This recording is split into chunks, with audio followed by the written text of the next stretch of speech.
Does this sound familiar? I finished treatment. I'm done with chemo. I'm done with radiation. I rang the bell.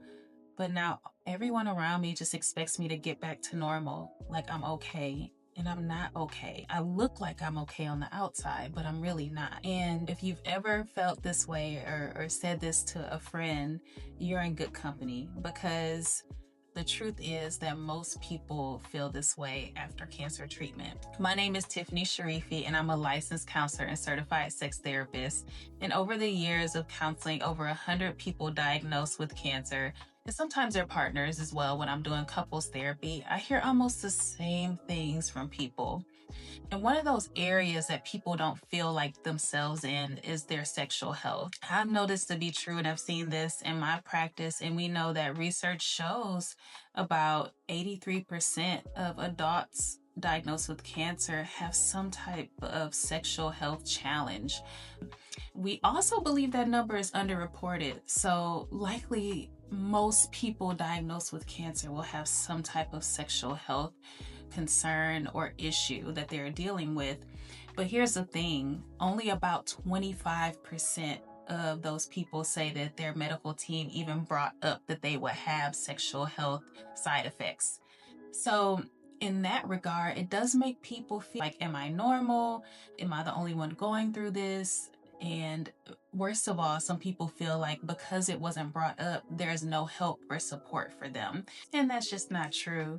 There are many things to support your sexual health after going through cancer treatment. Today, we're going to focus in on one specific tool, and then I'm going to give you some help and some resources for if you want to continue on in the future to get more education and get more information about what you can do to advocate for yourself in this area. So we're going to jump into what a sexual health challenge is. And again, I'm going to share some things just so you can feel validated and normalize your experience. This is not to discourage you, because some of these things may be tough to look at. It's really just to help you to get more educated and more understanding about yourself so that you can know what resources may help you and benefit you the best. So this by no means is an exhaustive list of all of the sexual health side effects. These are just some common ones that I have heard in my practice and that I see in research. My practice is working with mostly breast cancer survivors, but I do also work with prostate cancer survivors and their partners as well. And so some things that I hear commonly is decreased vaginal lubrication. It's also pain during intercourse, decreased sexual desire across the board, difficulty becoming aroused, and erectile dysfunction, or performance anxiety and relationship distress. So those are some of the more common things that I hear. And because of these impacts, people experience a lot of what we call emotional or psychological distress. These are impacts that are more focused on how you feel emotionally about your sex life or your sexual health. And so some people report that sex was less enjoyable, frustration with their sex life, feeling depressed or disconnected from their partner, feeling like less of a man or less of a woman, worried about the future of your sexual relationship, grief over body changes. Grief is a big part of my work with my clients. If we had more time today, we could dig into just the grief of it all, but that's a big part of recovery from cancer and treatment. And difficulty looking in the mirror, and the invisible load of healing. So this is not an exhaustive list. I've created a more complete resource for you that you can download, and I'll share how to access it at the end of the video. And so because this is a short video, I want to focus on one core strategy that has strong research and support for helping cancer survivors that are struggling in their sexual health. And also I've seen it be very beneficial to my clients in my practice over the years. And that strategy is mindfulness. Mindfulness, specifically focusing on the body scan for today. And so, mindfulness is the practice of learning how to be present in your body without judgment. So, mindfulness can help increase awareness of your physical sensations, which is important when we talk about sexual arousal. As mindfulness can help you to determine what feels uncomfortable or neutral or pleasurable. And this awareness is especially important after cancer because your body has changed and it's like you're learning your body again. And that does take some time and practice. I also want to note that many of my clients report or feel like they are a bit disconnected from their body in a way. And this makes sense because there's a lot of surgeries or procedures or poking and prodding, and those type of things can make you feel like uncomfortable in your body, like you want to disconnect from what's happening in your body because you have no control over so much.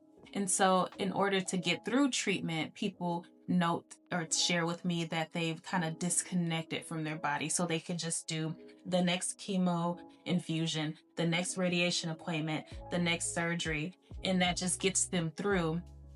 You want to go through the process of reconnecting with yourself. The body scan is especially helpful for this as it gently guides your attention through different parts of your body, allowing you to notice different sensations without trying to change them.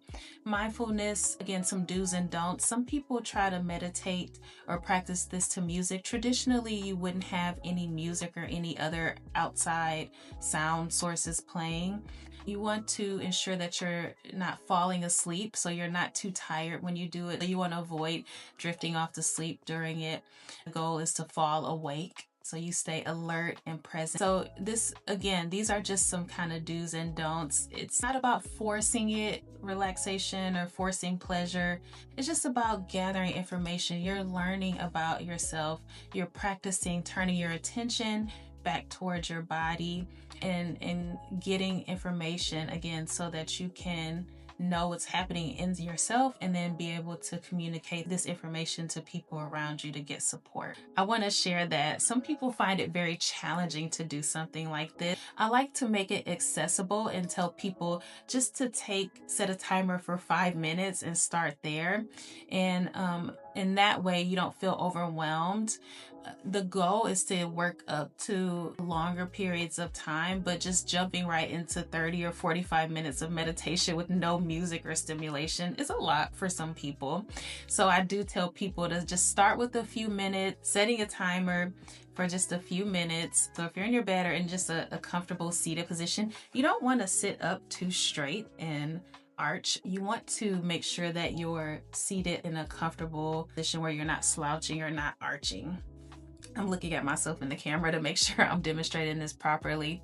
But you can do that, and you can close your eyes and you can just focus on your breath.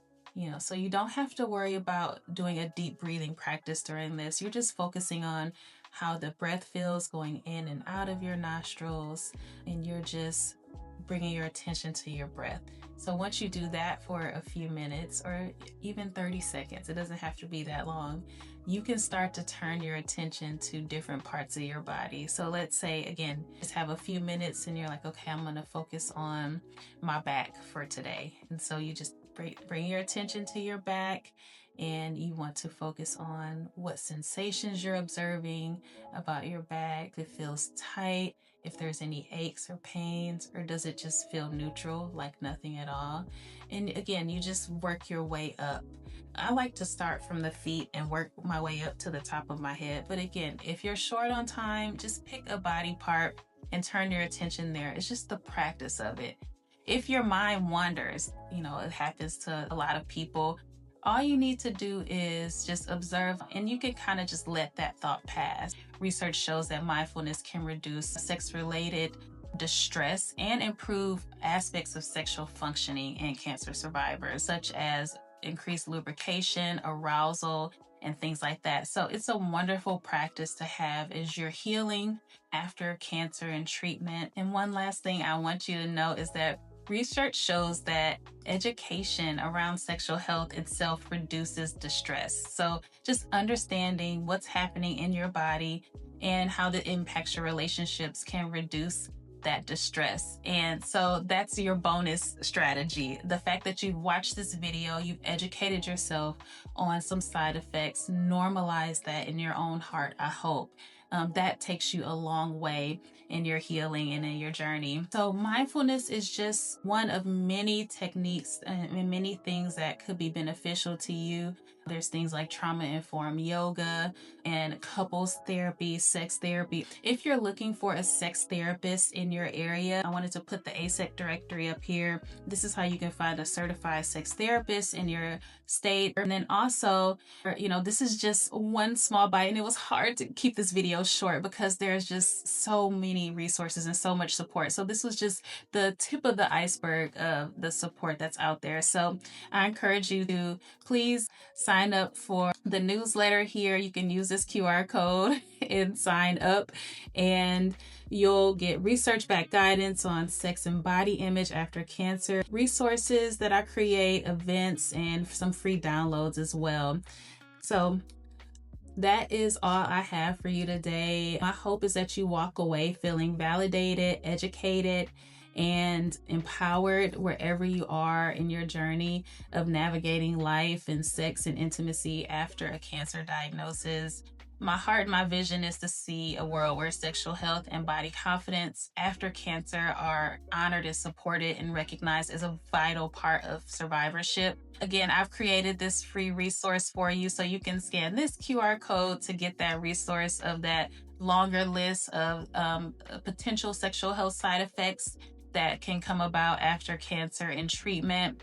And so go ahead, scan the code, and it should be the first resource at the top there. As always, if you want to stay connected, here's my information. So take good care.